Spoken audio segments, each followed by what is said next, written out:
Hello everyone, welcome back to Valle Laguna. This is future Kylie.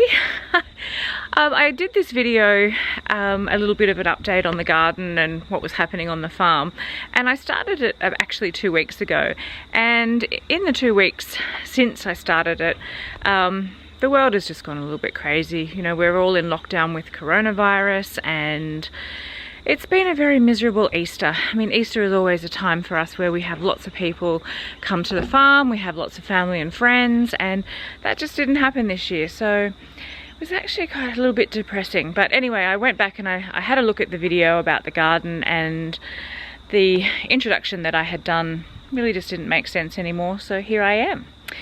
Anyway, I'm going to show you where we've been with the garden. So it's fair to say that 2020 has not been fantastic. We had, as everyone knows, we had the bushfires in December and January of this year, and they were horrendous. We've had drought, then we had a little bit of flooding, and now we have coronavirus. And yeah, our garden has just gone to rack and ruin. But anyway, I've got the time now. It's not some crazy kind of weird prepping for the end of the world. We've always had a vegetable garden. We just had let it go because we were just not motivated with everything that was going on. But I'm back, so I will take you around and show you. Like I said, this is future Kylie, so it has been a few weeks since I first started, and I will now be able to show you a few updates of what's growing. As you can see in the background, I'll just do a little turn around.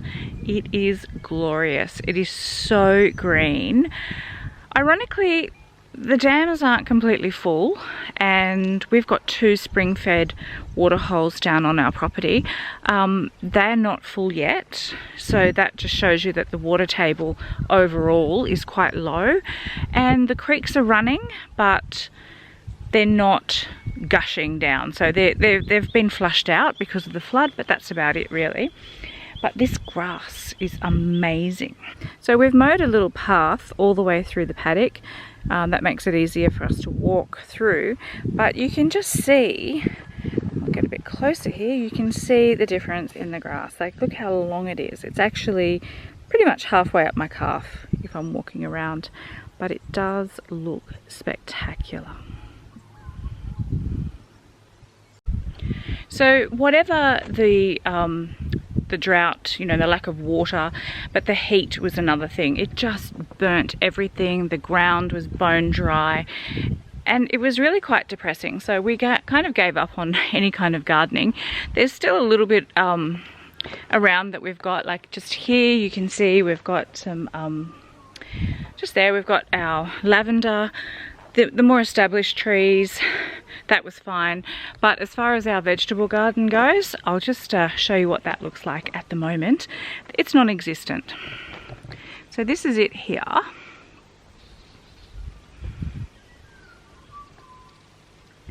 So it is a fantastic vegetable garden. It's really cool. It's completely covered, it's elevated, it's got great soil, all of the rest of it. But yeah, like I said, we just couldn't justify trying to keep it alive between the extreme heat and the drought. So this is what it looks like at the moment, which is quite funny. It's just basically full of weed. So over there, that's our chook shed. And then we've got the citrus trees along the bank here, along further. But yeah, so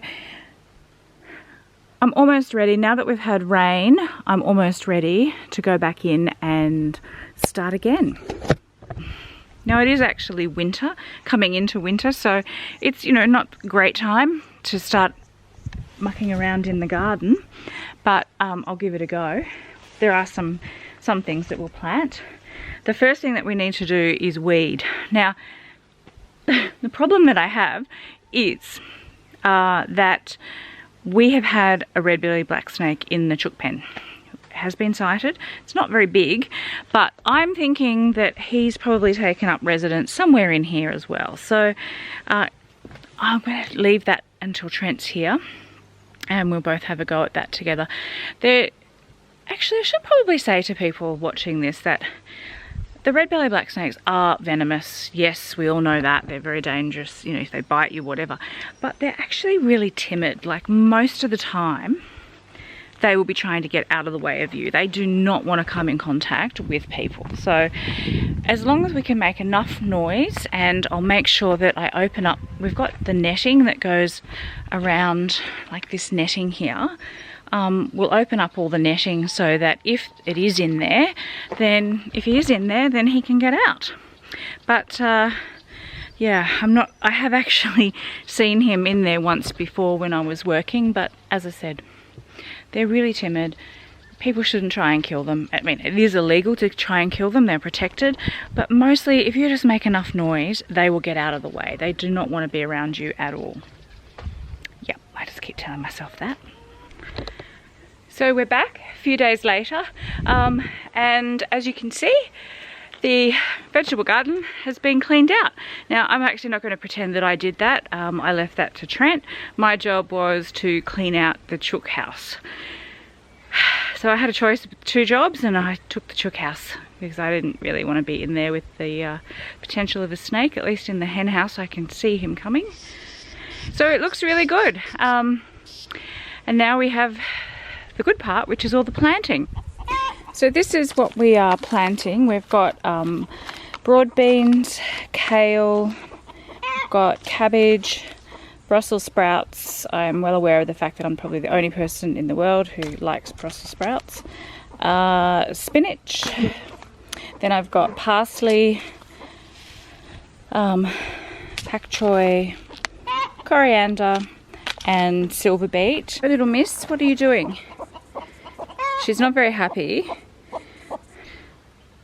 They're curious little things. They're never far away, are you?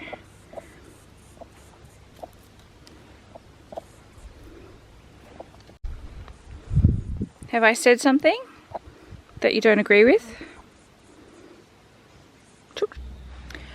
Okay, so here I have the packets that I planted, and this one is parsley, I have coriander, and in the end there I have kale. Really happy with how they've come up. I didn't do anything special, just put the soil in, put the seeds in, put a little bit of water on them, and yeah, so I'll wait now probably another week maybe, and then I'll transplant these into the garden and some pots and into the herb garden. So the next part that we have is actually our garlic, which is hilarious because it's only been in the ground for maybe, I'm going to say, a week and a half.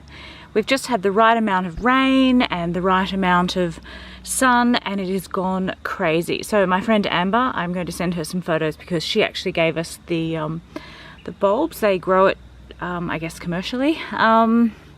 Yeah, I'm really happy with that. It is a lot of garlic, but last year we were really successful with it, so I managed to just plat it, and I probably have about maybe half a dozen bulbs left at the moment, and it stores really well.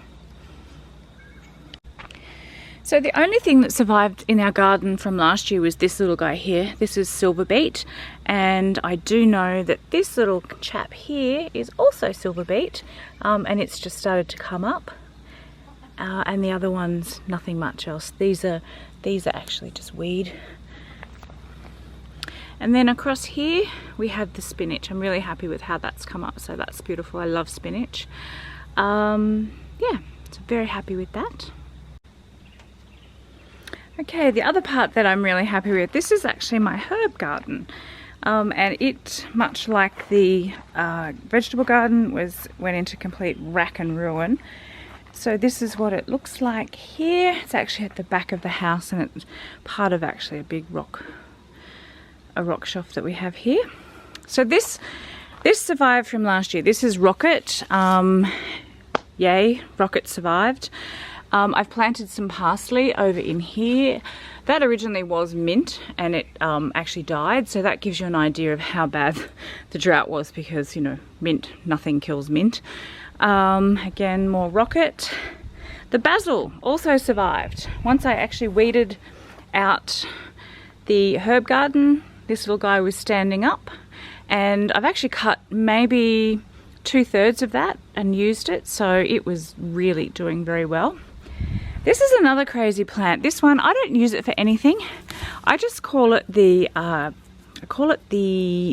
pineapple plant because it actually smells like pineapple. I've never used it in anything. I don't even know where it came from, but it bloody survives like you wouldn't believe. And it does smell nice when it rains. That's about as useful as it is, but hey, it's green and it's surviving. And the spring onions, which I always have in the garden. A little tip that someone told me, and I'm not sure if anyone else knows this, but you just, when you buy spring onions from the supermarket, they always end up, you might only use half of them. And if you just put them in the ground like that, straight from the supermarket, nothing special, they actually last forever, practically. They won't, well, I've never had them continue to grow. They don't re-sprout or anything, but they stay fresh in the ground, and then you just pull them out as you need them. So there's a little tip. So the next part that I did was I actually planted some silver beet in the herb garden. These were the leftover seeds that from the pots, and I just threw them straight in the ground with some water, and they've come up. So there's silver beet, and this little guy along here that you can see very faintly is coriander. So that's coming up as well. Pretty happy with that. So there were a few things that I mentioned earlier that we haven't planted yet. The Brussels sprouts was one of them. I think it's a conspiracy theory. Trent doesn't actually like Brussels sprouts, so he never bothered to actually plant them. But they're still there, so I will put those in a pot. But I hope you've enjoyed just a little snippet into our garden. Let's call it the recovery garden. Yeah, we're happy to give it another go, but I hope everyone's doing well. I'm about to film another video called Meet the Horses, so yeah. If you want to have a look at that, come back next week and it'll be up, where I introduce you to the 3 horses for those that don't know. I also have another one scheduled which I'm going to do around the farm, because I've suddenly realized that a lot of people that follow me on Instagram and people who know me have never actually been to our farm, so they don't actually know what it looks like. So I will do a little, yeah, around the farm. Anyway, I will catch you all later. Enjoy!